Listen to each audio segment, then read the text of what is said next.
예, 수험생 여러분 고생 많이 하셨습니다. 오늘도 문제를 이렇게 바꿔보니까 문제가 쉽지만은 않습니다. 쉽진 않아도 그래도 수업에서 많이 다뤘던 내용들이 정답으로 많이 들어가 있어서 좀 다행이긴 합니다. 예년에도 마찬가지지만 제가 늘 밑줄 쳐드린 데서 답이 주로 나온다라고 말씀을 드렸고, 모든 지문을 예상할 수는 없지만 답으로 되는 지문들은 그래도 많이 다뤘던 것이라 좀 다행스럽긴 합니다. 다른 과목은 제가 언급할 게 아니겠지만 민법이 이번에도 다른 과목에 조금 도움을 주는 그런 과목이 되지 않겠나 이렇게 조심스럽게 예측해 보는데요. 1번부터 보겠습니다. 자, 민법의 법원에 관한 설명 옳지 않은 거 그랬습니다. 자, 여기도 우리 아마 동형 모의고사에서도 다뤄봤고 또 뭐 우리 문제집에도 많이 다뤘습니다. 민사에 관한 대통령 긴급 재정 명령, 여기서 재정 명령이라고 하는 게 뭐냐, 이 얘기를 제가 수업 시간에 많이 했죠. 재정이라고 하는 건 경제와 관련된 내용이기 때문에 이거는 민법의 법원이 될 수 있고 법률의 지위에 속한다라고 했습니다. 그렇죠. 나머지는 뭐 언급할 게 없습니다. 그래서 뭐 5번 지문 같은 경우에 사실인 관습은 사적 자치가 인정되는 분야에서 법률행위 해석 기준이 될 수 있다. 그러니까 이거는 법원이 아니다, 그런 얘기고요.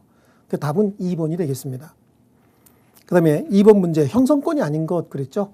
무슨 청구권, 그 다음에 매분 소증, 그 다음에 동철 취해 지면 추상 뭐 이런 거 암기했지 않습니까? 그 매분 소증자 들어가는 청구권은 매분 소증자가 들어가야 되는데, 우리 3번에 있는 점유자의 유익비 상환 청구권, 이건 형성권 아니죠. 뭐뭐에 관한 매수 청구권, 분할 청구권, 소멸 청구권, 그 다음에 증감 청구권, 요게 이제 형성권이었습니다. 그 답은 3번이 되겠죠. 3번입니다.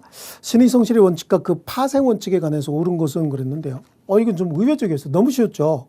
권리 행사 의무 이행은 신의에 쫓아 성실히 하여야 한다. 요거 하나 맞았죠. 나머지 2번에 권리를 남용한 경우는 그 권리는 언제나 소멸하는 것이 아니라, 권리를 남용한다 하더라도 권리가 소멸하는 것이 아니라 권리 행사의 효과가 제한될 뿐이다 라고 하는 거고요. 신의 성실의 원칙에 반하는지 여부는 강행 규정을 위반했는지 여부에 관한 거예요. 법원이 직권으로 판단해야 됩니다. 신의 성실의 원칙은 사법관계뿐만 아니라 공법관계, 우리 법률관계 전 영역에 걸쳐서 적용되는 강행 규정이죠. 5번 사정 변경의 원칙에서 사정은 계약이 기초가 됐던 당사자의 주관적 사정은 제외하고 객관적 사정만 해당하는 거죠. 객관적 사정만 해당한다. 예견할 수 없었던 객관적 사정, 그래야 되는 거죠. 그래서 1번만 옳은 내용입니다. 너무 쉬워가지고 아마 여러분들 이거는 조금 당황했을 것 같습니다. 그 다음에 4번에 자연인의 능력에 관한 설명으로 옳지 않은 것은, 그런데 여기도 1번 지문이 답이긴 해요. 이거 틀린 내용이긴 합니다. 법원은 인정사정이나 실종 선고에 의하지 않고 경험칙에 의거해서 사람의 사망 사실도 인정할 수는 있습니다. 사망이 사람의 어떤 그 사망을 판단하는 기준은 여러 가지가 있을 수 있는데, 법원의 권리관계 또는 잔존 배우자의 경제 생활 뭐 이런 것들을 도와주기 위해서 잔존 배우자를 도와주거나 아니면 어떤 거래 관계를 조속히 확정하기 위해서 사망 사실을 인정할 수는 있습니다. 법원 판결에 의해서요. 법원이 할 수 있기 때문에 여기 이제 틀린 내용이고, 의사 능력이 있는지 여부는 구체적인 법률행위와 관련돼서 개별적으로 판단해야 되고, 의사 무능력을 이유로 법률행위 무효를 주장하는 자는 스스로 증명 책임이 있습니다. 또 의사 무능력을 이유로 법률행위가 무효가 되면 현존 이익만 돌려준다. 그래서 제가 시험 직전에 의사 능력에 관한 내용 참 많이 했죠. 동형 모의고사 하면서. 최근에 어떤 출제 교수는 의사 무능력자에 대해서 굉장히 많이 강조한다라고 했는데, 그 부분이 완전히 적중한 거고, 그래서 아마 동형 모의고사나 아니면 추가적인 문제에도 제가 의사 무능력에 관해서 여러 번 이제 다뤘던 기억이 납니다. 태아가 불법 행위로 사산이 됐다. 그 사산이 됐으면 손해배상 청구권을 논할 수 없죠. 그래서 생명 침해로 인한 손해배상 청구권 존재하지 않습니다. 사산의 경우에. 그러니까 답은 1번이죠. 4번의 답은 1번이 되겠고요. 5번 부재자 재산 관리에 관한 설명 옳지 않은 거, 틀린 거 한번 찾아보겠습니다. 자, 법원이 선임한 재산 관리인 법정 대리인이죠. 법원에서 선임했으니까요. 부재자는 종전 주소지를 떠나서 당분간 돌아올 가망이 없는 자가 부재자인데, 자연인은 부재자가 될 수 있지만 법인은 부재자가 될 수가 없죠. 종전 주소지를 떠날 수가 없습니다. 법인은. 법원이 선임한 재산관리인의 권한 초과 행위에 대한 법원의 허가는 사후 추인 형태로도 가능하다. 참 많이 얘기했던 겁니다. 할 수 없다 그랬으니까 틀린 거고요. 그래서 답은 3번이죠. 재산관리인을 정한 부재자 생사가 분명치 아니한 때 그 재산관리인이 권한 넘는 행위할 때는 법원의 허가를 얻어야 된다. 원래 부재자가 정한 재산관리인이 있으면 법원은 개입하지 않는다. 다만 개입하는 경우가 부재자 생사가 불분명해진 경우에 또 부재자의 부재 중에 재산관리인의 권한이 소멸한 경우에 개입한다 그랬는데 둘 중에 하나에 해당하죠. 5번에 법원은 부재자 재산관리인 선임 결정이 취소가 됐대 법원에. 그럼 취소의 효력은 소급표가 없고 장래를 향해서만 효력이 있다. 그래서 답은 3번이 되겠습니다. 6번입니다. 행위 능력에 관한 설명으로 옳지 않은 것은 그랬어요. 가정법원은 성년 후견 개시 심판할 때 본인의 의사를 고려하여야 한다. 성년 후견과 한정 후견은 본인의 의사를 고려해야 되는 것이고요. 자, 가정법원은 성년 후견 개시 청구가 있어도 필요하다면 한정 후견을 할 수 있다. 그래서 성년 후견에 해당하는지 한정 후견에 해당하는지 요거는 법원에서 임의적으로 판단할 수 있습니다. 가정법원은 피한정 후견인이 한정 후견인의 동의를 받아야 하는 행위의 범위를 정할 수 있고요. 가정법원은 특정 후견 심판하는 경우에 특정 후견의 기간 또는 사무의 범위를 정해야 되고 피특정 후견인은 제한 능력자가 아니라 그랬거든요. 그래서 가정법원은 본인의 의사에 반하더라도 특정 사무에 대한 후원이 필요가 있으면 특정 후견 심판할 수 있다? 아니에요. 본인의 의사에 반하여 할 수 없는 겁니다. 답은 5번이죠. 그 다음에 7번입니다. 비영리 사단법인의 정관에 필요적 기재사항이 아닌 것은 이라고 했는데요. 자, 목적, 이자, 명목, 소, 사, 존 할 때 이자, 명목, 소, 사, 존 다 들어가 있죠. 이사회 구성에 관한 사항, 규정 이건 정관의 필요적 기재사항이 아니고 거기서 얘기하는 이는 뭐였어요? 이사의 성명과 주소 이거였죠. 그래서 좀 헷갈리게 하라고 앞 글자만까지 암기하신 분들 헷갈리게 하라고 아마 집어넣은 것 같습니다. 그 다음에 8번 민법상 비영리법인의 그 7번은 답이 5번이에요. 민법상 비영리법인의 해산 및 청산에 관한 설명인데 옳은 겁니다. 재단법인은 사원이 없게 되거나 총회 결의로도 해산할 수 있다라고 하는데 우리 요건 암기사항이라고 해서 암기하라고 했습니다. 뭐라 그랬죠? 달파만 취사 여기까지가 재단법인의 해산 사유고요. 무결, 무사원, 사원총회 결의 요거는 사단법인의 해산 사유라고 했죠. 그래서 재단법인과 관계없는 거고요. 두 번째, 해산한 법인의 재산은 정관으로 지정한 자에게 속하고 정관에 정한 자가 없으면 출연자에게 귀속되는 것이 아니라 이 경우에는 유사 목적으로 처분할 수 있는 거죠. 또 3번에 해산한 법인은 청산 목적 범위 내에서만 권리와 의무를 부담한다. 맞습니다. 해산한 법인은 그래서 청산 업무만 해야 된다 그런 얘기고요. 청산인은 현존 사무를 빨리 종결하고 채권 추심 및 채무 변제, 자녀 재산의 인도만 할 수 있다라고 하는데 청산인은 청산 절차에 필요한 모든 행위를 할 수 있습니다. 청산인의 주 업무가 현존 사무 끝내고 채권 추심, 채무 변제, 자녀 재산의 인도가 청산인의 주 업무라는 것이지 청산에 필요한 모든 행위를 할 수 있어요. 이번 시험이 조금 어렵다라고 하는 게 이렇게 예기치 않고 잘 다루지 않는 내용들을 지문 속에 집어넣었어요. 정답하고는 관계없는 지문 속에 넣어놓고 나니까 정답을 잘 고르고 난 다음에도 조금 혼란스러웠을 가능성이 많이 있습니다. 5번에 청산인은 알고 있는 채권자에게도 채권 신고를 해야 되고 이 알고 있는 채권자가 기간 내에 신고하지 않았다 하더라도 청산에서 제외할 수는 없죠.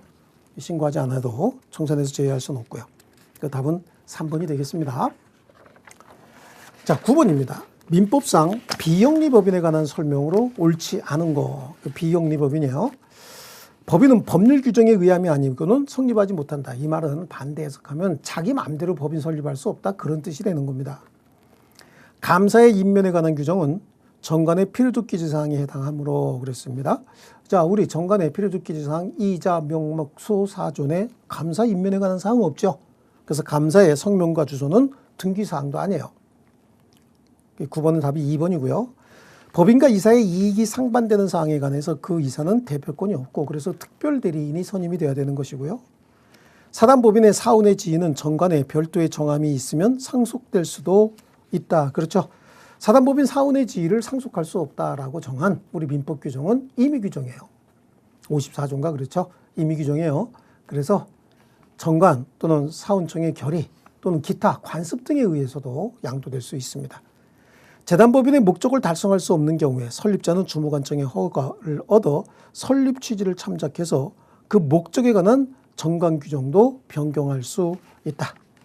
좋습니다. 그래서 답은 2번이 되겠습니다. 그 다음에 10번입니다. 법인 아닌 사단 및 재단에 관한 설명으로 옳은 것을 모두 고르시오라고 했습니다. 자, 총유물에 대한 보존행위는 법인 아닌 사단 및 법인 아닌 재단을 얘기하고 있어요. 총유물에 대한 보존행위는 특별한 사정이 없는 한 법인 아닌 사단, 사원 각자가 할 수 있다. 자, 총유재산에 대해서는 각자가 할 수 있는 거 아무것도 없다 그랬습니다. 그래서 기억은 틀렸죠. 그 다음에 니은이요. 법인 아닌 재단은 법인격이 인정되지 않지만 대표자 또는 관리인이 있는 경우에는 민사소송의 당사자 능력을 인정합니다. 민사소송의 당사자 능력이 있어요. 그 다음에 공동주택의 입주자 대표회의는 동별 세대수에 비례해서 선출되는 동별 대표자로 구성되는 법인 아닌 사단에 해당한다. 좋습니다.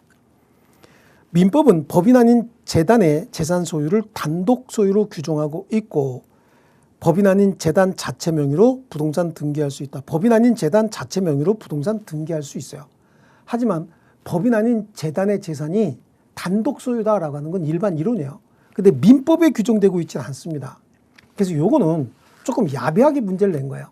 대부분 국내에 있는 모든 교과서가 법인 아닌 재단의 재산은 그 재단의 단독 소유다라고 하는 게 일반 이론인데 그렇게 해석을 하는 건데 민법의 규정은 없습니다.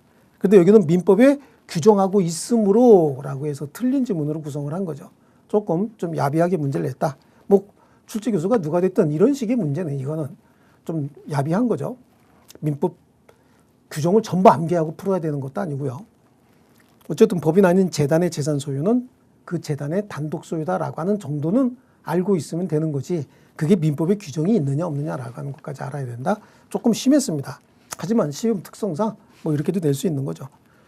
그래서 답은 3번이 돼야 되겠습니다. 그래서 3번하고 5번하고 좀 혼란스러웠을 거예요. 우리 이번 시험이 내용 자체가 어려운 게 아니라 이런 식으로 해갖고 조금 의외의 지문들을 많이 구성을 해서 수험생들이 좀 혼란스러웠을 것 같아요.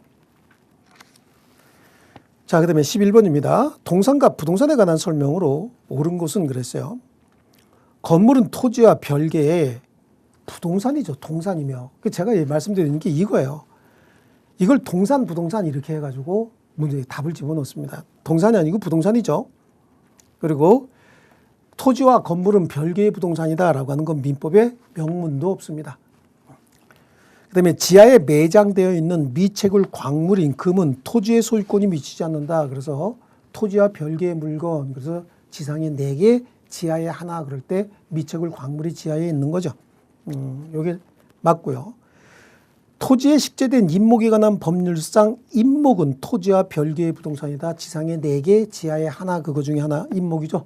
등기된 임목. 부동산입니다. 지하수의 일종인 온천수는 토지의 일부라고 얘기했습니다. 토지는 질권의 객체가 되는 것이 아니라 저당권의 객체가 돼야 됩니다. 질권의 객체는 동산이 돼야 되죠. 답은 2번이 되겠습니다. 여기도 자세히 읽으면 답을 금방 찾았겠지만 시간이 별로 없는 수험생들 입장에서는 1번 지문 같은 거 갖고 조금 헷갈렸을 거예요. 근데 이제 망설이다가 3번 지문 같은 거 봤을 때는 여기서 이제 힌트가 생겨서 1번 지문도 찾을 수 있었을 거라고 봅니다. 답은 2번입니다. 자, 12번. 물건에 관한 설명으로 옳지 않은 것은 그랬어요. 권리의 객체는 물건이 맞죠. 물건이 맞는데 권리의 객체는 물건뿐만 아니라 일정한 권리도 될 수 있어요. 그래서 물권의 객체로서 저당권의 객체가 되는 지상권 또는 전세권도 존재한다. 그 다음에 질권의 객체가 되는 일반 채권도 존재할 수 있다. 이렇게 말씀을 드렸습니다. 그래서 1번 바로 틀렸고요. 사람은 항상 권리의 주체가 돼야지 객체가 될 수는 없어요. 그렇지만 사람의 행위, 이렇게 용역 같은 거 있죠. 용역 같은 거는 어떤 채권의 객체가 될 수 있다. 사람의 유체, 유골은 매장 관리 제사 공양이 될 수 있는 유체물로서 분묘에 안치되어 있는 선조의 유체 유골은 그 제사를 주재하는 자의 특수소유권의 객체가 되는 거고요. 반려동물은 민법 규정 해석상 물건에 해당한다라고 하는데, 이 지문을 낸 이유는 몇 년 전에 이게 입법 예고가 됐었어요. 반려동물은 물건이 아니다. 그랬다가 그 입법 예고가 슬그머니 사라졌습니다.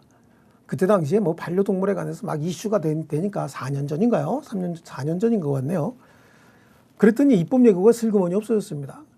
이리 무책임하게 그냥 반려동물은 물건이 아니다. 그럼 무특하겠다는 거죠.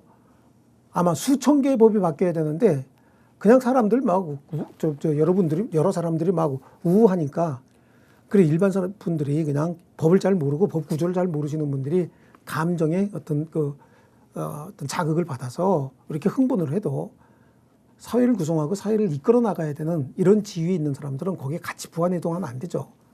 감정적인 공감대는 모르겠으나 부안해동해서 법 자체를 바꾸려고 덤벼들다가 도저히 안 되겠으니까 슬그머니 없어졌습니다. 그래서 반려동물은 물건에 해당합니다. 그다음에 자연력도 물건이 될 수 있으나 배타적 지배할 수 있는 등의 관리는 가능해야 된다. 그래서 배타적 지배, 관리가 가능한 자연력, 관리 가능한 전기, 이런 것들이 물건이 된다. 이것도 수업 시간에 많이 강조한 내용이에요. 그래서 12번엔 답이 1번이 되겠습니다. 자, 13번. 사회 질서에 반하는 법률 행위 모두 고르시오 그랬습니다. 양도소득세 회피 또는 투기 목적 또는 강제집행 면탈 목적의 어떠한 행위든 반사회적 행위 아니다. 참 100번도 넘게 얘기한 것 같습니다. 예, 기억을 일단 빠져야 되고요. 보험계약자가 다수의 보험계약을 통해서 보험금 부정취득 목적으로 보험계약을 체결했다. 이거 반사회적 행위죠. 전통사찰의 주지직을 거액의 금품을 받고 양도 양수하기로 한 약정을 알고도 이를 방조한 상태에서 한 종교법인의 주지임명행위. 이거 만약에 뭐라 그랬습니까? 종교법인에서 주지임명 안 해주면 다른 교단으로 옮겨가 버리면 된다 그랬죠. 네, 그렇기 때문에 이건 반사회적 행위 아니고 통상적으로 이루어지는 행위다. 그래서 13번엔 답이 니은이 되겠습니다.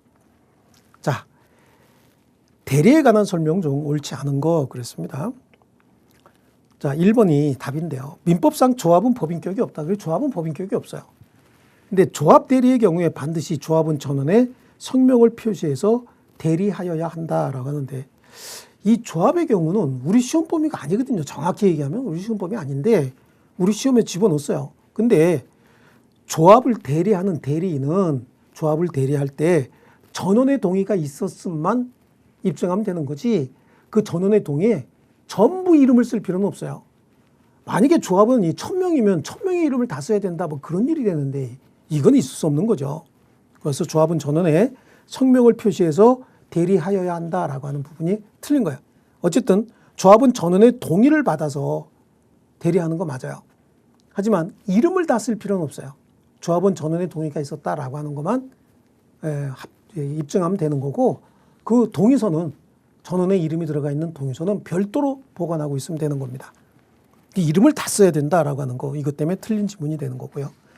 매매계약을 체결할 대리권을 수여받은 대리인이 상대방으로부터 매매대금을 지급받은 경우에 특별한 사정이 없는 한 이를 본인에게 전달하지 않더라도 상대방의 매매대금 지급 의무는 소멸한다. 즉 대리인에게 지급했으면 본인에게 지급한 거하고 똑같아지는 거고요. 임의 대리의 경우에 대리권 수여의 원인이 된 법률관계가 기간 만료로 종료되었다면 원칙적으로 그 시점의 대리권도 소멸해야 된다. 자, 내부적 법률관계가 종료됐다는 얘기는 고용관계가 끝났다는 얘기예요. 그러면 대리권도 소멸해야 되죠. 대리권의 소멸 원인, 사성파, 사원, 수의 원인이에요. 원인된 법률관계 종료. 이게 해당합니다. 매매계약 체결과 이행에 관해서 포괄적 대리권을 수여받은 대리인은 특별한 사정이 없는 한 상대방에게 약정된 매매대금의 지급 기일을 연기해 줄 권한도 가진다. 그렇죠? 정상적인 문제면 이게 늘 답으로 나왔던 거예요. 근데 이건 이제 답이 아닌 걸로 빼버리고요. 우리 시험과 조금 동떨어져 있는, 어떻게 보면 뭐 이거 대리 아니냐, 대리관계 현명제도 아니냐라고 하는데, 뭐 그렇게 보면은 또 우리 시험 범위 들어갈 수도 있겠지만 조합에 관한 내용이 더 조합적으로 기울어져 있는데 이렇게 답을 냈습니다. 대여금의 영수 권한만을 위임받은 대리인이 그 대여금 일부를 면제하기 위해서는 본인의 특별 수권이 필요하다라고 하는데, 자, 1번 지문이 좀 생소하고 생경하다라고 하더라도 2, 3, 4, 5번 지문은 전부 우리 수업 시간에 굉장히 많이 했던 내용들이죠. 그러니까 답을 1번으로 고르는 데는 크게 어려움은 없었을 것 같습니다. 자, 그 다음에 15번. 불공정한 법률행위에 관한 설명으로 옳지 않은 것을 모두 고른 것은 그랬습니다. 자, 기억에 공경매에 있어서도 불공정한 법률행위에 관한 민법 제104조가 적용이 된다라고 하는데 경매와 같은 법률행위에는 불공정 여부를 따질 수 있는 그런 성질의 행위가 아닌 거예요. 원래 경매, 공매 이런 건 급부와 반대급부 사이에 현저한 불균형이 있어야 잘한 경매예요. 그러다 보니까 여기는 적용되지 않는다. 일단 기억이 틀렸네요.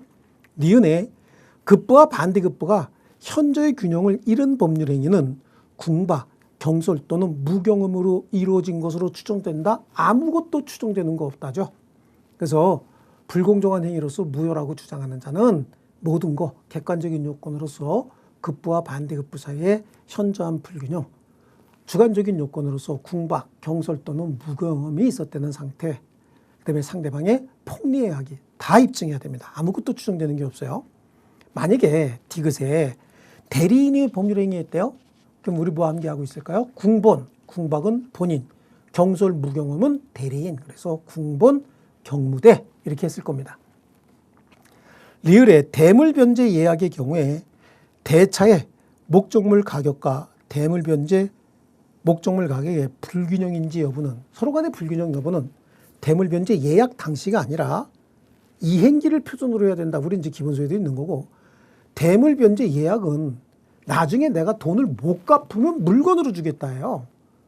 그러니까 나중에 돈을 못 갚는다는 게 전제가 돼야 되거든요. 그럼 물건으로 주겠다. 그럼 못 갚는 그 시점이 이행기가 되는 거고 그때 물건의 가액을 가지고 급부와 반대급부를 따져야 되죠. 그래서 답은 기억, 니은, 리을 3번에 있는 게 답이 됩니다. 그 다음에 16번입니다. 표현 대리에 관한 설명으로 옳은 것을 모두 고르시오라고 했습니다. 자, 표현 대리가 성립해서 본인이 이행 책임을 지는 경우에 상대방에게 과실이 있더라도 과실상계의 법률은 유추 적용되지 않는다. 이거 반드시 나오는 거라고 했죠. 그 다음에 권한을 넘은 표현 대리에 관한 규정은 법정 대리에도 적용이 되죠. 임의 대리에만 적용되는 건 뭐라 그랬죠? 대리권 수요 표시에 의한 표현 대리고 나머지는 다 법정 대리, 임의 대리 다 적용되는 것이고요. 대리인의 권한을 넘는 행위가 범죄를 구성하는 경우에도 권한을 넘은 표현 대리 법률은 적용될 여지가 있습니다.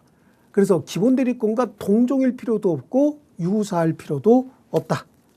그래서 권한을 넘는 행위가 아예 불법 행위를 대리하는 게 아니라 본인이 불법 행위를 시켰더니 불법 행위를 대리하는 게 아니라 권한을 넘는 행위가 불법 행위를 구성해서 본인에게 손해를 많이 끼친다.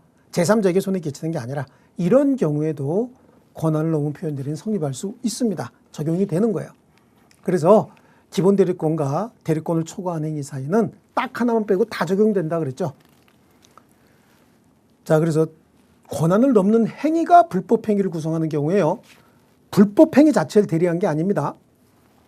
그래서 기억, 니은 두 개가 옳은 내용이고 디귿은 틀렸죠. 적용될 여지가 있습니다. 자, 그래서 16번은 답이 3번이 되겠고요. 17번입니다. 취소할 수 있는 법률행위에 관한 취소권자의 이의 보류 없는 행위로서 법정 추인 사유에 해당하지 않는 것은 그랬습니다. 이행, 이청, 담, 양, 강, 경 찾아야 되죠. 다 들어가 있는데 3번에 계약의 해제 이거는 법정 추인 사유가 아니죠. 이건 뭐 너무 간단한 문제였습니다. 답은 3번이 되겠고요. 그다음에 18번 통정 허위 표시에 기초하여 새로운 법률상 이해관계 맺은 제3자를 찾아라 모두 골라라 라고 했어요. 그래서 가장 소비대차에서 대주의 계약상 지위를 이전받은 자, 여기서 계약상 지위를 이전받은 자라고 하는 건 계약상 지위를 승계했으니까 포괄 승계자죠. 이건 우리 동형 모의고사에도 똑같은 문제 나왔습니다. 자, 얘는 계약상 지위를 이전받았기 때문에 포괄 승계인에 해당합니다. 이런 건 포괄 승계라고 해요. 가장 채권을 보유하고 있던 자가 파산 선고받았을 때 파산 관제인.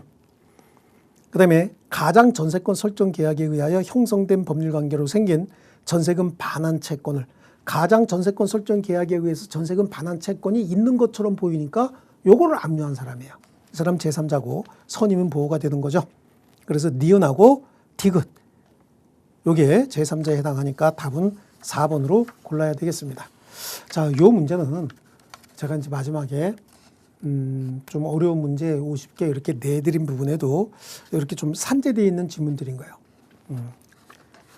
자, 그 다음에 19번. 갑은 을 소유 X토지에 관하여 을과 매매 계약을 체결했는데 이에 관한 설명으로 옳은 것은 그랬습니다. 갑이 을에 의해서 유발된 동기의 착오, 상대방이 유발한 동기의 착오죠. 매매 계약을 체결한 경우에 갑은 계약 체결 당시 그 동기를 표시하지 않아도 취소할 수 있어요.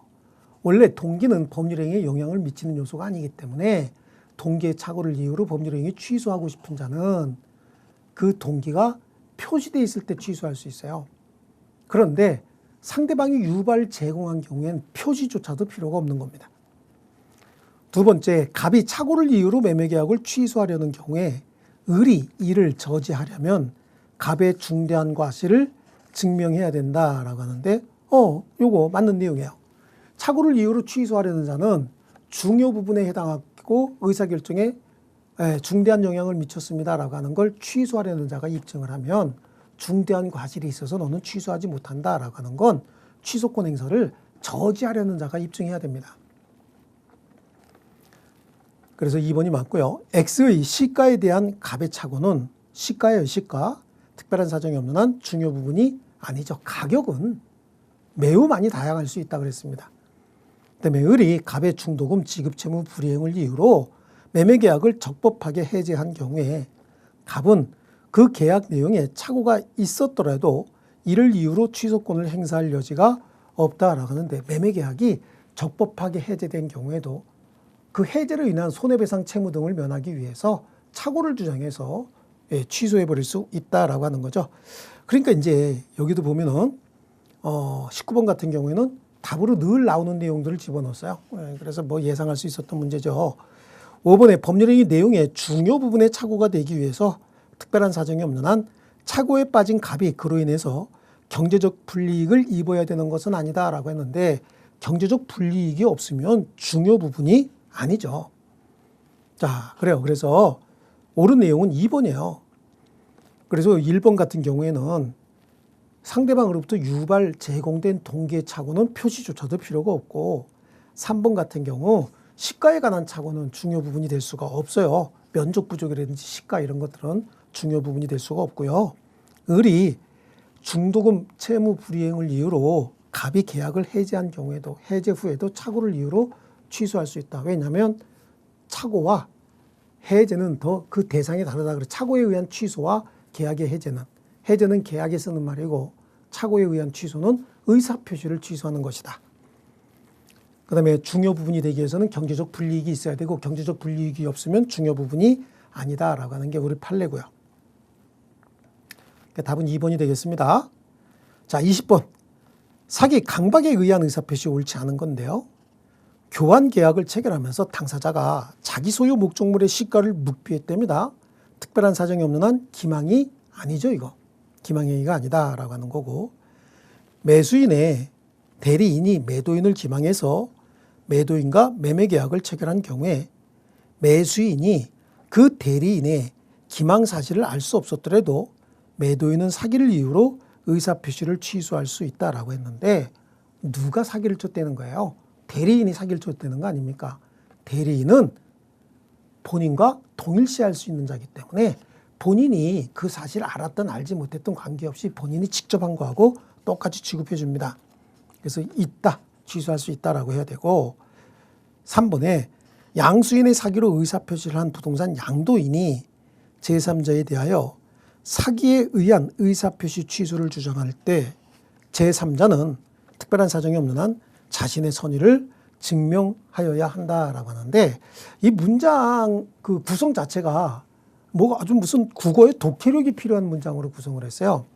그러니까 사기를 당해서 부동산을 매도했고 그 양수인이 제3자에게 그 부동산을 양도한 경우라고 하는 말이 빠져있기 때문에 이것까지 집어넣어서 유추해서 문장을 해석했어야 되는 거예요. 근데 이런 연습은 우리가 많이 했습니다. 사실은 우리 그 문제풀이 하면서도 또 동영 모의고사 하면서도 문제집에서도 많이 했고요. 민법이 좀 어려운 부분이 이 국어에 대한 어떤 해석 능력이라든지 국어에 대한 상상력이 좀 있어야 됩니다. 그래서 3번이 맞는 지문이에요. 틀린 지문이에요. 제3자의 선의는 추정되기 때문에 제3자 스스로 자신의 선의를 입증할 필요는 없었습니다. 그다음에 4번 매매 계약에 있어서 사기에 기한 취소권과 매도인의 담보 책임이 경합하는 경우에 매도인으로부터 기망당한 매수인은 사기를 이유로 취소할 수도 있고 담보 책임을 물을 수도 있습니다. 요것도 문장 해석이 조금 애매하게 돼 있죠. 그래서 매도인으로부터 기망당한 매수인은 사기를 이유로 취소할 수 있다. 그럼 담보 책임 물을 수 없는 거냐라고 하는 해석의 여지를 또 남겨놨어요. 그런데 확실하게 틀린 게 3번에 있잖아요. 그러니까 해석이나 논란의 여지가 있는 건 그때는 답이 아니다. 이거는 제가 아마 마지막 모의고사 하면서 여러분한테 완전히 틀린 지문이 있고 조금 논란이 되는 지문이 있으면 논란이 되거나 해석의 여지가 있는 지문은 답에서 제외하라고, 완전히 틀린 지문을 답으로 고르라고 아마 얘기했던 기억이 있었을 거예요. 그래서 금전 채무의 채권자는 이라고 하면서 여러분한테 설명을 드렸습니다. 원래 손해를, 자신의 손해를 입증할 필요는 없지만 입증하여 손해배상을 청구할 수도 있다. 그럼 그거는 어떻게 보면 틀렸다고 볼 수 있지만 해석을 잘 해보면 완전히 틀린 지문이 있기 때문에 이건 또 틀린 지문이 아닐 수도 있다. 그러니까 이런 것들은 객관식 시험에서는 답으로 제외해버려야 되는 거예요. 여기도 이제 그런 내용이 나왔어요. 그 다음에 5번에 강박에 의하여 의사결정의 자유가 완전히 박탈된 상태에서 이루어졌다. 이건 무효죠. 그래서 답은 3번이고요. 조금 너무 깊이 해석하신 분들은 또 4번도 틀리지 않았나 이런 해석을 할 텐데 이렇게 논란이 되는 것들은 완전히 틀린 것만 답이 됩니다. 자, 21번으로 가겠습니다. 자, 법률행위 부관에 관한 설명인데 옳지 않은 거예요. 정지 조건이 있는 법률행위는 조건이 성취한 때로부터 효력이 생기고 해제 조건이 있는 법률행위는 조건이 성취한 때로부터 그 효력을 잃게 된다. 법률행위 조건이 선풍기 질서에 위반한 경우에 그 법률행위는 전부가 무효죠. 시기 있는 법률행위는 기한이 도래한 때로부터 효력이 발생하고 종기 있는 법률행위는 그 종기가 도래한 때로부터 효력이 소멸하는 거죠. 그래서 4번이 틀렸습니다. 기한 이익은 포기할 수 있지만 상대방의 이익을 해하지는 못한다. 좋고요. 그 다음에 22번 소멸시효에 관한 설명으로 옳지 않은 겁니다. 채권 및 소유권은 10년간 행사하지 않으면 그 소멸시효가 완성한다. 여기 틀렸는데요. 채권은 통상적으로 특별히 어디 정함이 없으면 10년에 소멸시효에 걸리는 건 맞아요. 하지만 소유권은 소멸시효 대상이 아니었죠. 이것도 단순한 암기사항, 이건 반드시 암기해야 된다라고 했던 거. 그렇죠? 형, 상점, 담, 분비, 물청, 소, 등청 하면서 소유권은 소멸시효 대상이 아니다.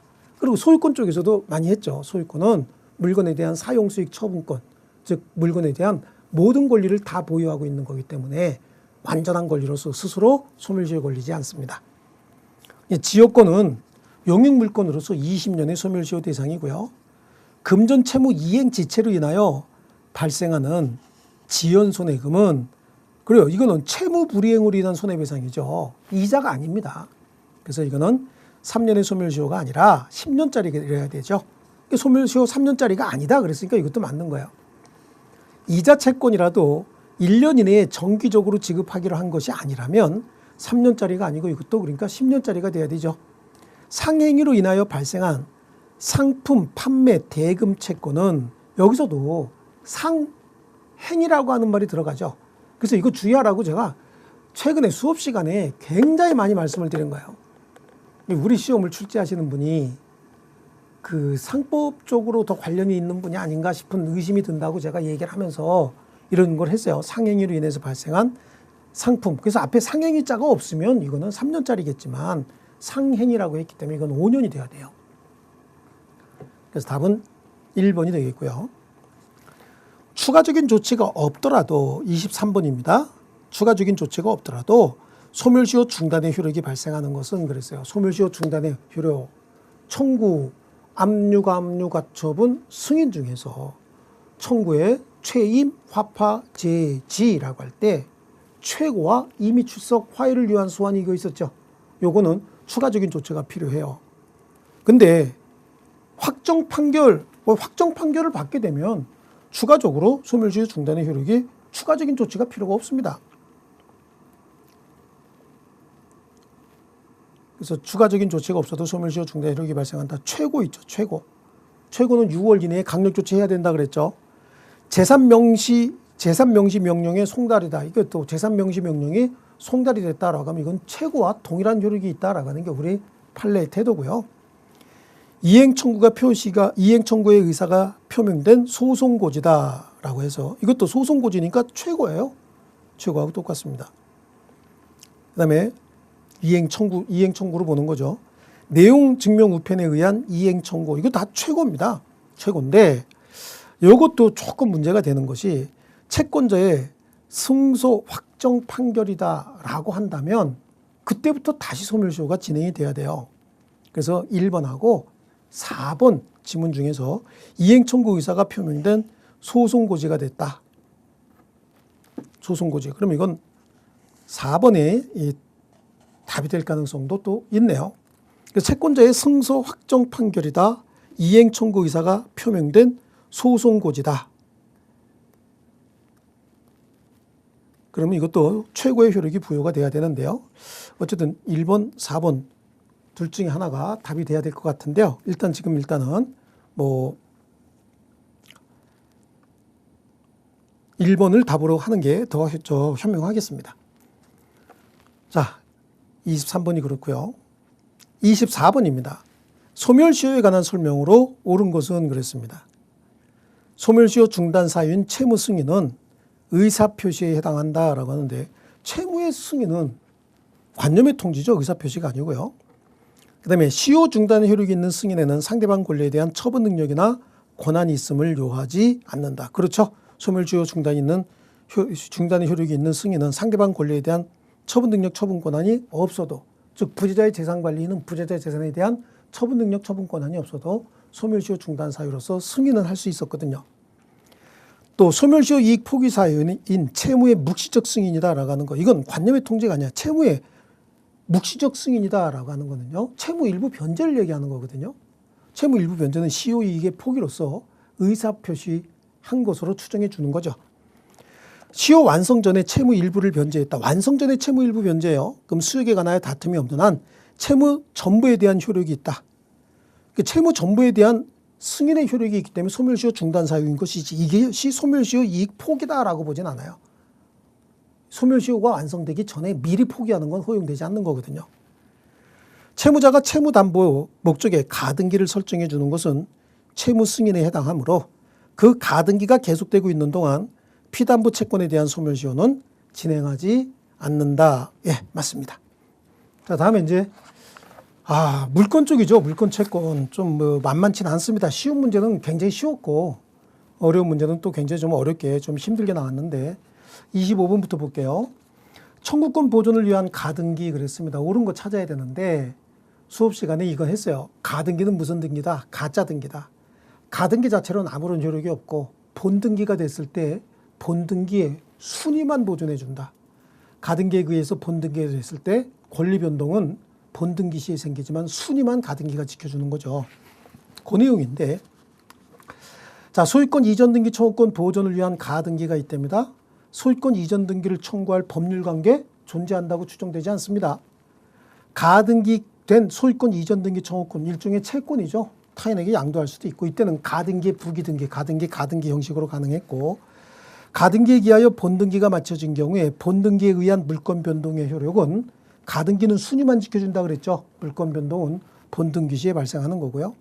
가등기 후에 제3자에게 소유권 이전 등기가 이루어진 경우에 가등기 권리자는 가등기 당시 소유 명의자가 아니라 현재 소유 명의인에게 본등기 청구해야 된다? 아니에요. 가등기에 의한 본등기 청구권은 채권이잖아요. 그러니까 소유권이 바뀐 경우에도 기존의 권리자에게 기존의 의무자에게 청구해야 되는 거고요. 5번이 맞는데 가등기 권리자는 가등기에 기하여 무효인 중복된 소유권 보존 등기의 말소를 구할 수 없다. 가등기 가짜 등기이기 때문에 중간에 무슨 일이 있어도 그 가등기에 기한 어떤 권리 행사할 수 없어요. 본등기가 됐을 때 한 번, 그다음에 가등기가 원인 없이 말소됐을 때 말소 회복 등기 정도만 청구할 수 있다. 그러니까 답은 5번이고요. 자, 그다음에 자주점유에 관한 설명 26번이죠. 옳지 않은 거 틀린 거니까 뭐 답으로 보면 2번에 매매 계약이 무효가 됐대요. 그래서 그 사정을 알지 못하고 부동산을 매수한 자의 점유는 후일 그 매매가 무효로 되면 타주점유로 바뀐다? 아니에요. 그래서 매수인의 점유는 자주점이에요. 부동산을 매수인의 점유는 나중에 매매가 무효가 된다 하더라도 소유의 의사가 있는 행동이 매매 아닙니까? 매매 자체가 소유할 의사가 있는 행동이기 때문에 그 점유의 권한을 보고 판단해야 됩니다. 그래서 이건 타주 점유로 변하는 게 아니에요. 바뀌지 않습니다. 그다음에 뭐 나머지 특별히 뭐 더 보실 건 없습니다. 그래서 뭐 4번, 5번 같은 경우에는 우리 많이 봤던 지문이죠. 그래서 25번, 26번은 굉장히 많이 봤던 지문이고요. 27번 물권적 청구권에 관한 설명으로 옳은 것은 그랬습니다. 자, 지상권을 설정한 토지 소유권자는 그 토지에 대한 불법 점유자에 대하여 물권적 청구권을 행사할 수 없다라고 하는데, 아니 그 불법 점유자에 대해서 물권적 청구권 행사할 수 있죠. 물권적 청구권은 간접 점유자 지위에서 물권적 청구권 행사할 수 있어요. 다만 물권적 청구권 행사할 때 직접 점유자인 지상권자에게 돌려줘라라고 하고, 지상권자가 반환받을 수 없거나 반환받지 못하는 상황이다. 그럼 그때 나에게 돌려줘라라고 하는 간접 점유자로도 할 수도 있고, 또 소유자로서 당신 누군데 내 물건 점유하고 있어? 라고 해서 물권적 청구권 행사할 수 있습니다. 다만 손해배상만 청구하지 못한다. 아마 기억하고 계실 겁니다. 많이 봤던 지문이죠. 점유를 상실해서 현실적으로 점유하고 있지 않는 불법 점유자에게 소유자는 소유물의 인도를 청구할 수 없다. 그래서 방해 상태가 종료된 자에게 인도 청구할 수 없는 거였죠. 그다음에 소유권을 상실한 전 소유자가 그 물건의 양수인에게 인도 의무를 부담할 때 제3자인 불법 점유자에 대하여 소유권에 대한 물권적 청구권 행사할 수 없습니다. 소유권을 상실한 전 소유자는 현재 소유자가 아니기 때문에 물권자가 아니에요. 전 소유자는 물권적 청구권 행사할 수 없는 것이고, 소유자는 소유권을 현실적으로 방해하지 않고 방해할 염려가 있는 행위를 하는 자에 대해서도 그 예방을 청구할 수 있다. 그래서 현실적인 방해가 없어도 물권적 청구권을 행사할 수는 있다. 좋습니다. 4번이 맞는 내용이죠. 5번에 지역권자는 지역권 행사를 방해하고 있는 자에게 승역지 반환 청구권 행사할 수 없어요. 물권적 청구권 이상한 놈 나와. 그럼 저지유 그러고 나온다. 이건 아마 한 15번쯤 했을 겁니다. 그래서 목적물 반환 청구권은 없다. 답은 4번이 되겠습니다. 자, 그 다음에 28번 공유에 관한 설명으로 옳지 않은 것은 그런데요. 여기도 이제 2번에 한번 볼게요. 2번이 틀린 내용이에요. 그래서 공유자 중 1인이 다른 공유자 동의 없이 공유 토지의 특정 부분을 매도해서 타인 명의로 소유권 이전 등기를 마쳤다는 거예요. 그럼 그 등기는 전부 무효가 아니라 그 소수 지분권자의 지분 범위 내에서만 무효고, 지분을 초과한 부분만, 지분 범위 내에서만 유효고, 지분을 초과한 범위만 무효가 돼야 됩니다. 소수 지분권자가 3분의 1 지분권자가 공유물 전부를 또는 공유물의 일정 부분을 자기 마음대로 분할해서 제3자에게 양도했을 때도 그 지분 범위 내에서는 유효고 지분 초과한 부분만 무효가 된다라고 해야 됩니다. 그래서 2번이 틀렸고요. 나머지는 특별히 더 추가적인 설명이 필요가 없습니다. 그다음에 29번입니다. 지상권과 관련돼서 인정되지 않는 것 그랬습니다. 자, 지상권이 있다는 얘기는 지상물을 가지고 있을 가능성이 있는데 기억 지문이 그거예요. 지상물권과 지상물 분리 처분 가능하죠. 지상권만 양도할 수도 있고 지상물만 양도할 수도 있고, 이건 법정지상권, 관습법상 법정지상권에서 많이 설명한 내용이고요. 지료 없는 지상권, 무상의 지상권 설정할 수 있습니다. 특히 은행에서 토지에 대한 저당권 같은 거 설정하면서 무상의 지상권 설정할 수 있다라고 했죠. 그럼 기억 내용 다 빠져야 되니까 답은 그냥 5번으로 그냥 정해지네요. 지상권의 법정갱신, 지상권은 법정갱신이 없어요. 이 법정갱신은 임대차에만 있는 거거든요. 그 임대차에 있는 게 그대로 넘어와서 전세권에, 전세권은 임대차에서 왔기 때문에 법정갱신 제도가 있는 겁니다. 그 다음에 수목 소유를 위한 구분지상권. 우리 구분지상권이 우리 역대 구분지상권이라고 하는 거 생긴 역사 이래에 10문제도 채 안 되는데 우리 시험에 지금 나온 거예요. 근데 여태까지 답은 다 뭐였다? 수목 소유를 위한 구분지상권은 설정할 수 없다. 그게 답이었는데 여기도 지금 답으로 들어간 거죠. 아마 수업 시간에 들은 기억이 있으실 거예요. 그래서 디귿, 리을이 5번이 답이 되겠습니다. 그 다음에 30번 전세권에 관한 설명인데 이번에 제가 옳은 거 한번 찾아보겠습니다. 전세 목적물의 인도 없이도 전세권은 성립하는 거죠. 전세권은 담보 목적으로 설정할 수 있고, 사용 수익을 완전히 배제하지 않는다면 목적물 인도하지 않아도 전세권 설정할 수 있어요. 전세권자는 목적물 반환 청구권이 있기 때문에 목적물 인도받지 않아도 전세권 설정할 수 있고요. 그래서 1번은 틀렸고요. 존속기간 만료로 토지 전세 계약이 종료되면 그 계약을 원인으로 한 전세권 설정 등기 절차 이행 청구권도 소멸하게 된다라고 하는데, 당연히 전세권 설정 계약이 종료가 됐다. 그럼 전세권 설정 등기는 하지 않고 전세 계약이 기간 만료로 종료됐으면 용의권 자체가 소멸했잖아요. 이 경우에 설정 등기 절차 이행 청구권도 소멸했고 이제 전세금 반환 채권만 남은 겁니다. 그래서 2번이 맞는 내용이고요. 전세권 존속하는 동안 그 전세권을 존속시키기로 하고 전세금 반환 채권만을 확정적으로 양도하는 거 허용되지 않는다고 얘기했죠. 특별한 경우가 아니라면 확정적으로 양도하는 거 허용되지 않는다. 이것도 굉장히 많이 본 질문이에요. 전세권이 존속하는 동안 목적물의 소유권이 이전되는 경우에 전세권자와 구소유자 간의 전세권 관계가 신소유자에게 그대로 이전이 되는 겁니다. 전세권은 등기가 됐고 대세권이기 때문에 소유자가 100번이 바뀌어도 현재 소유자에게 대세권으로서 물권 행사할 수 있는 거예요. 그다음에 전세금은 현실적으로 수수되어야 하므로 자 여기서 속을 수가 있다라고 많이 말씀드렸는데 전세금은 반드시 지급돼야 됩니다. 하지만 그 전세금이 반드시 현실적으로 지급될 필요는 없고 기존 채권으로 전세금 지급에 가름할 수도 있다. 거의 틀렸죠. 바로 틀렸고요. 그래서 임대차 보증금 반환 채권을 전세금 지급에 가름할 수도 있는 겁니다. 그 답은 2번이죠. 그다음에 31번입니다. 갑소유 X주택의 공사수급인 을이 수급이네요. 을이 공사대금 채권을 담보하기 위해서 X에 대하여 적법하게 유치권을 행사하고 있습니다. 이 주택이라고 했습니다. 주택. 이에 관해서 옳지 않은 것은 그래 틀린 거 찾는데요. 을이 X에 계속 거주하여 사용하는 것은 사용까지 하고 있대요. 특별한 사정이 없는 한 적법하다. 이런 걸 보존을 위한 사용이다 이렇게 얘기를 하죠. 그래서 보존을 위한 사용인데 그 사용이익만 부당이득으로 되돌려주면 되는 거예요. 을은 X에 대하여 경매를 신청할 수 있어요. 하지만 유치권자 경매권은 있어요. 하지만 우선 변제권은 없는 거죠. 매각대금으로부터 우선 변제 받을 수는 없는 거고요. 이런 경매를 환가를 위한 경매다 이렇게 말씀드렸고요. 갑의 X에 대한 소유물 반환 청구소에 대하여 을이 유치권 항변을 할 때 그때는 상환이행 판결, 상환급부 판결, 용어는 여러 개가 있다라고 얘기를 했죠. 예, 해야 되는 것이고 4번에 을이 점유를 침탈당한 경우에 1년 내에 점유 회수 소를 제기해서 승소하게 되면 점유를 회복하지 않더라도 유치권은 회복된다라고 하는데 유치권은 점유가 없으면 유치권이 있을 수가 없어요. 예, 그래서 점유를 회복하는 때 그때 점유를 회복하게 되면 처음부터 유치권을 상실하지 않았던 것으로 취급해 주겠다. 요거도 우리 통영 모의고사하고 우리 매주 확인 문제, 확인 학습 문제에 아마 이 지문 들어가 있을 겁니다. 제가 듣던 지문 기억이 납니다. 그래서 이건 답이 4번이 되겠고요. X 점유 침탈당한 경우에 점유 침탈자에 대해서 유치권 소멸을 원인으로 한 손해배상 청구권은 점유를 침탈당한 날로부터 1년 내에 행사할 것을 요하지 않는다라고 하는데 이거 1년 내에 행사하는 건 점유권에 기한 손해배상 청구잖아요. 이거는 유치권에 관한 것이기 때문에 1년의 제척기간이 적용되지 않는다. 좋습니다. 답은 4번이고요. 그다음에 32번. 저당권의 효력이 미치는 피담보 채권의 범위에 속하는 것은 그랬습니다. 자, 등기된 금액을 초과하는 원본. 원본은 등기된 금액까지만 담보가 되는 거고 보존 비용이라든지 저당물 하자로 인한 손해배상, 물건의 하자 또는 보존 비용은 질권에만 있는 거라 그랬죠. 요거 저당권은 피담보 채권과 비교해서 참 많이 설명했어요. 등기된 손해배상 예정에 그렇죠. 손해배상이 등기가 돼 있다라고 한다면 그거는 담보가 되는 거고요.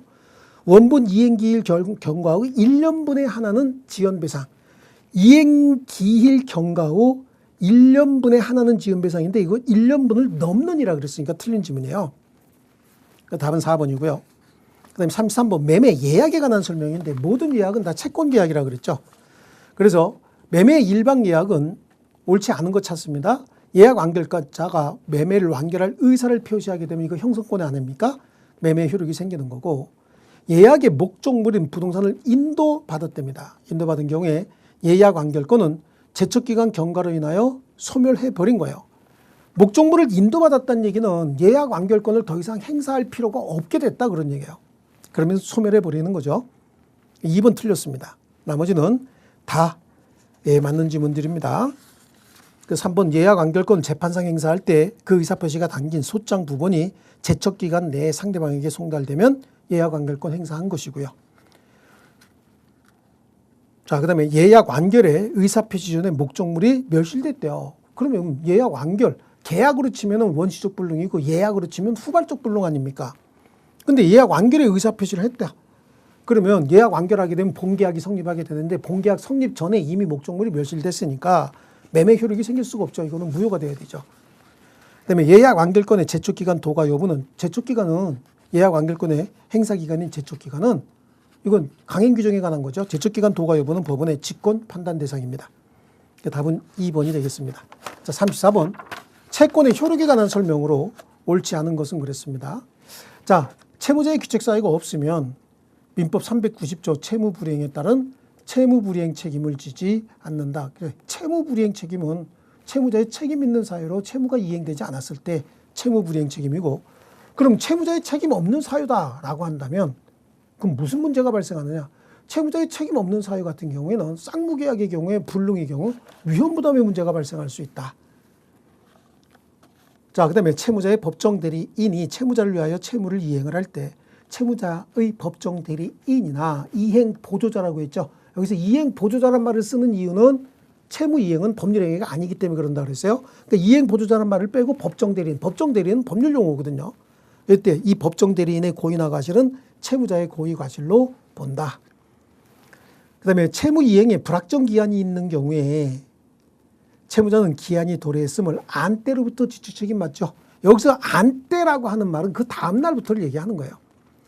특별한 사정으로 인한 손해는 특별 손해죠. 채무자가 그 사정을 알았거나 알 수 있었을 때 하나여 배상 책임이 있다라고 해서 여기도 1번부터 4번까지는 굉장히 많이 본 지문이에요. 근데 5번 지문 같은 경우는 정말로 예외인데 채무가 채무자의 법률 행위를 목적으로 하는 경우에 그래요. 그래서 채무자의 채무가 강제 이행을 불가능한 경우에, 강제 이행을 불허하는 채무인 경우에, 즉 강제 이행이 불가능한 채무는 어떤 것들이죠? 뭐 기초생활 수급자의 기초생활비 뭐 이런 것들이에요. 이걸 강제 집행이 불가능한 경우에 채무자가 이를 이행하지 않으면 채권자는 채무자 비용으로 제3자에게 이를 하게 할 것을, 채무자는 채무자 비용이죠. 하게 할 것을 법원에 청구할 수 있다. 그러니까 강제 집행 대상이 안 되는 거죠. 급여 중에 2분의 1에 해당하는 금액이라든지 기초생활 수급비라든지 이런 것들은 강제 집행에서 채권자가 마음대로 뺏어갈 수 없는 채무들이거든요. 이런 것들은 법원에다가 돈 받았으면 쓰지 말고 조금이라도 갚아라라고 법원에 청구할 수 있다 그런 얘기예요. 그런데 여기는 다만 법률 행위를 목적으로 하는 경우엔 그러하지 아니하다라고 하거든요. 그러니까 강제 집행을 불허하는 행위에만 적용되는 거지 모든 법률 행위에 적용되는 건 아니에요. 그래서 이제 5번 지문이고 요거는 전혀 예상하지 못했던 지문이죠. 그래서 1, 2, 3, 4번은 그래도 많이 봤던 내용이니까 아마 5번으로 답을 고르신 분들이 얼마나 계실지 모르겠는데 이거 어려운 내용입니다. 이런 것들은. 그다음에 불가분 채무에 해당하지 않는 것은 그랬는데요. 아마 이거 답은 5번으로 공시가 될 가능성이 있는데 여기는 답 없습니다. 제가 답이 만약에 5번으로 공시가 되든 2번으로 공시가 되면 이건 이의 신청을 하면 아마 모두 정답으로 처리해 줄 겁니다. 모르겠습니다. 이제 어쨌든 일단 건물을 공동으로 상속한 상속인들의 건물 철거 의무, 건물은 일부만 철거하게 돼도 다 철거한 거와 똑같죠. 이거는 당연히 불가분 채무예요. 그래서 공동 상속인들이 불법 건물을 상속받았으면 누가 철거를 하든 다 철거해야 되는 거예요. 또 자동차를 공유하는 매도인의 매수인에 대한 자동차 인도 의무. 자, 이런 물건을 공유하고 있는 자가 있다는 거죠. 이건 분할이 불가능한 물건이잖아요. 이걸 매도한 사람이 인도할 때는 누가 인도하든지 매수인에게 전부 인도해야죠. 반만 이거 풀러갖고 요거만 인도하고 그럴 수는 없잖아. 특히 자동차는 셋이 공유한다. 나는 타이어만 4개 갖다 인도하겠다. 이럴 수는 없는 거죠.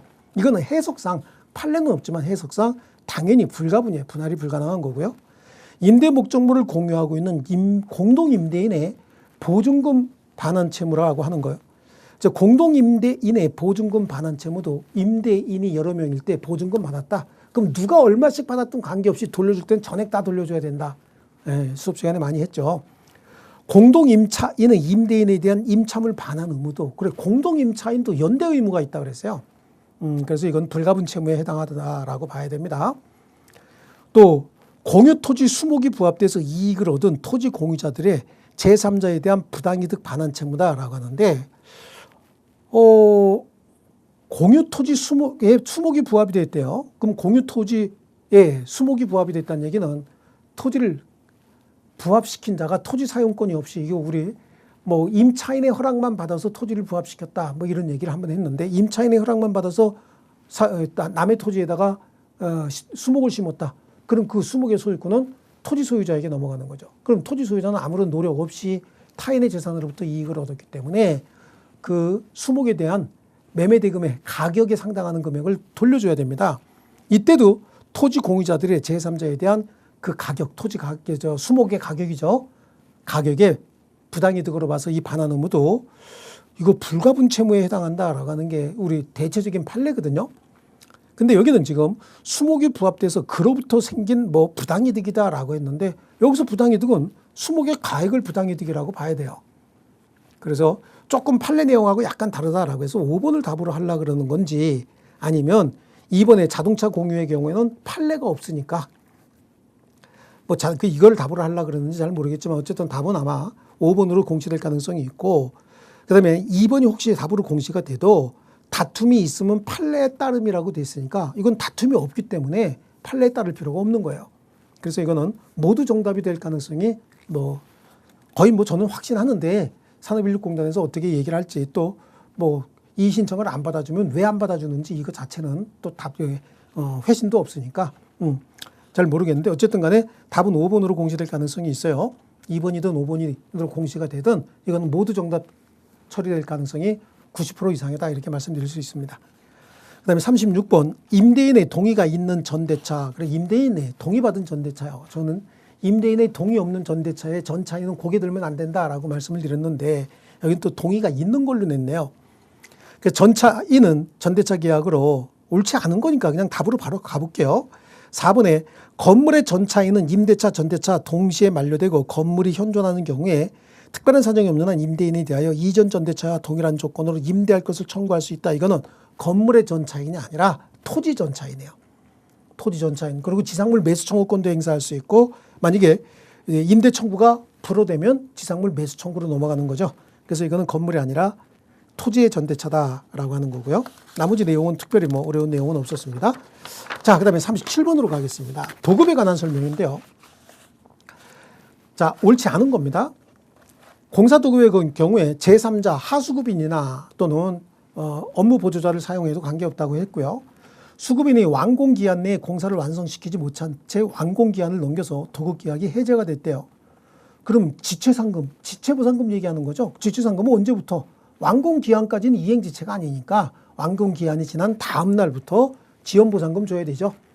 그다음에 도급인이 파산 선고 받았을 때 파산관제인이나 수급인이 도급계약 다 해제할 수 있어요. 파산관제인도 할 수 있습니다. 보수 일부를 선급하기로 특약이 있었대요.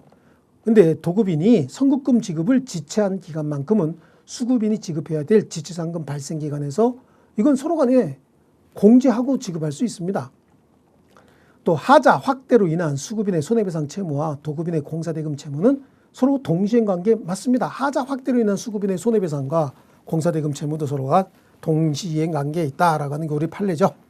그래서 답은 5번이고 이 1, 2, 3, 4번은 이제 1, 2, 3, 4, 5번 뭐 한 번씩은 봤던 질문들인 것 같습니다. 근데 38번 해제에 관한 설명인데 옳지 않은 거예요.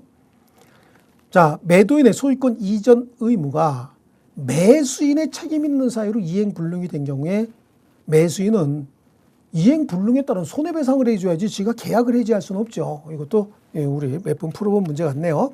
나머지 내용은 부수적 채무 불이행을 이유로 계약 해지하기 위해서는 부수적 채무 불이행을 이유로 원칙적으로 계약 해제가 안 되죠. 근데 특별한 사정이 있어야 돼요. 그 부수적 채무 불이행을 이유로 목적을 달성할 수 없거나 특별한 약정이 있어야 된다라고 하는 거고 소를 제기해서 해제권을 행사했는데 해제권은 원래 형성권이기 때문에 의사표시만 가지고도 가능하거든요. 그 행사의 효력에는 영향이 없는 것이고 또 뭐 4번은 불가분성에 관한 내용이죠. 그다음에 5번도 이제 우리 이거 문제집에 있는 있는 내용들입니다. 39번 부당이득이에요. 자, 옳은 거 맞는 거 한번 찾아보는데요.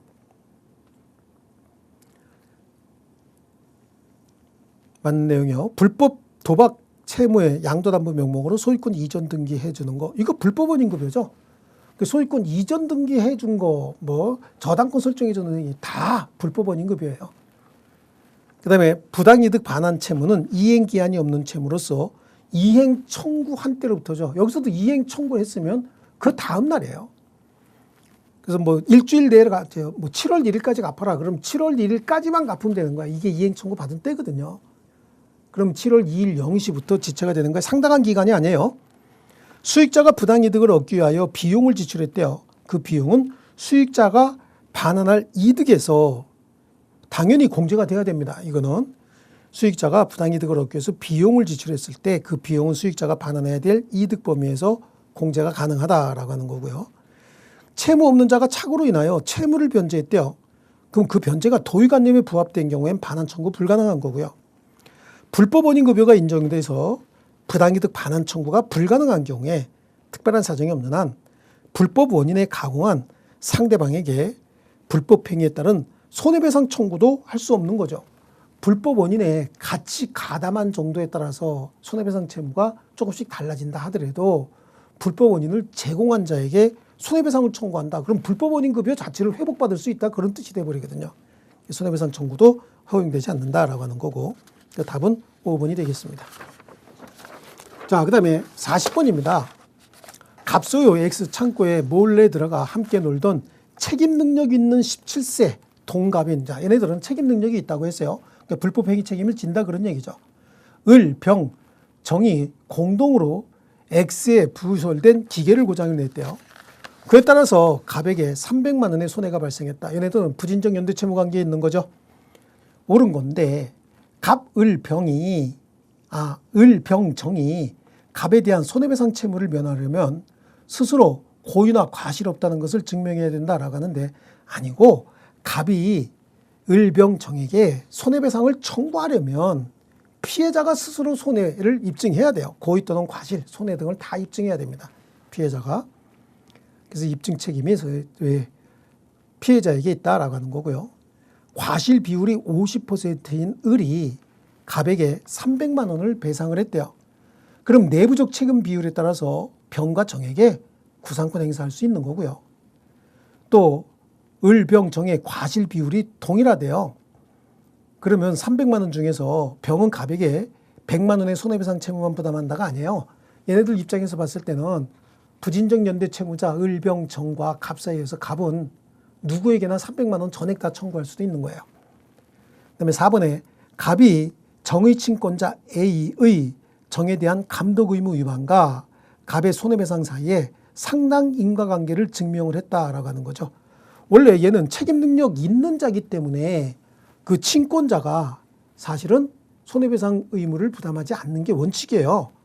하지만 특별 규정으로서 이 관리감독 책임과 상당 인과관계가 입증이 됐다. 그렇다면 친권자도 일반 불법행위에 따른 손해배상 책임을 져야 된다라고 하는 게 우리 판례입니다. 여기서 중요한 말이 상당 인과관계 입증이에요. 그러니까 미성년자인 자가 책임 능력이 있어서 직접 불법행위 책임을 질 상황이다 하더라도 아직도 미성년자이기 때문에 그 부모가 그 미성년자 관리감독 교육 의무가 있다는 겁니다. 최근에 미성년자인 자녀 과보 어쩌고저쩌고해서 문제가 많긴 한데 어쨌든 그래도 교육을 제대로 해야 됩니다. 올바르게 잘못된 건 잘못됐다고 교육을 해야 되는데 이런 것들에 대한 상당 인과관계를 입증을 했을 때 그때는 그 부모도 책임져야 돼요. 비록 17살 미성년자 책임 능력이 있다 하더라도 책임 같이 져야 되는 거고요. 갑의 부주의를 이용해서 을, 병, 정이 고의로 기계를 고장해냈대요. 이때 갑의 부주의를 이유로 과실상계. 부주의를 이용을 했다라고 한다면 이거는 부주의 이용했으면 고의인데 고의로 상대방의 약점이나 부주의를 이용한 것까지 법에서 보호할 수는 없습니다. 이때는 과실상계를 인정하지 않겠다라고 하는 게 우리 판례죠. 뭔가 정의롭지 않은 일에 법이 보호하거나 관여하지 않겠다. 그런 뜻인 거예요. 자, 이렇게 해서 간단하게 해설 강의 마쳤고 내용이 쉽지만은 않았습니다. 근데 굉장히 어렵다. 이렇게 볼 수는 없는 거고 몇 문제 정도는 조금 난해한 문제들이 있는데 그런 문제들은 그냥 과감하게 우리 시험 특성상 과감하게 이렇게 포기할 줄 아는 이런 지혜도 실제 시험장에서 발휘가 되셨으면 아마 좋은 점수 받았을 겁니다. 자, 여러분 고생 많이 하셨습니다. 그리고 모두 다 합격했으면 참 좋겠다라고 하는 작은 소망을 전달해 드립니다. 수고하셨습니다.